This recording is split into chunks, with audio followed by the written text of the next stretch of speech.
Time 1111 manifestation అనే ఈ belief నెట్లో చాలా వైరల్ అయింది. అసలు ఇది నిజంగా పని చేస్తుందా?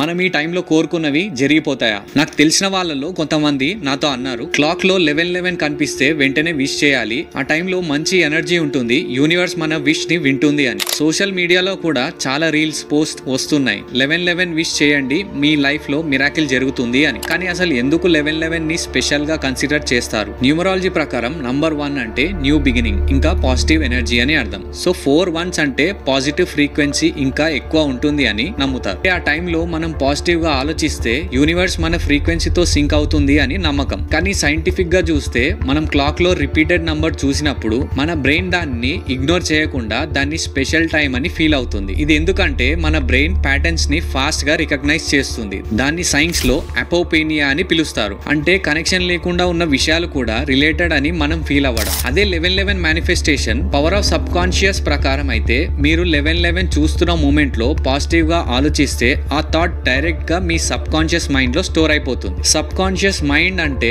మన యాక్షన్స్, హ్యాబిట్స్ ని సైలెంట్లీ కంట్రోల్ చేసే పార్ట్. మీరు దానికి ఒక్కసారి గోల్ ఆర్ విష్ చెప్తే అది దాన్ని రియాలిటీలో తీసుకురావడానికి ట్రై చేస్తుంది. ఇది యాక్చువల్ మేనిఫెస్టేషన్ పవర్ అనే కాన్సెప్ట్ లో మెయిన్ బేస్. సో మీరు 1111 చూస్తున్నప్పుడు ఓన్లీ విష్ చేయడం కాకుండా మీ గోల్ కి సంబంధించి యాక్షన్ కూడా తీసుకోండి. అప్పుడు ఖచ్చితంగా మీ విష్ క్లియర్ అవ్వడానికి చాలా వరకు ఛాన్సెస్ ఉంటాయి. ఈ వీడియో నచ్చితే లైక్ చేయండి. ఇలాంటి ఇంట్రెస్టింగ్ టాపిక్స్ మిస్ అవ్వకుండా ఉండాలి అంటే ఛానల్ ని సబ్స్క్రైబ్ చేయండి.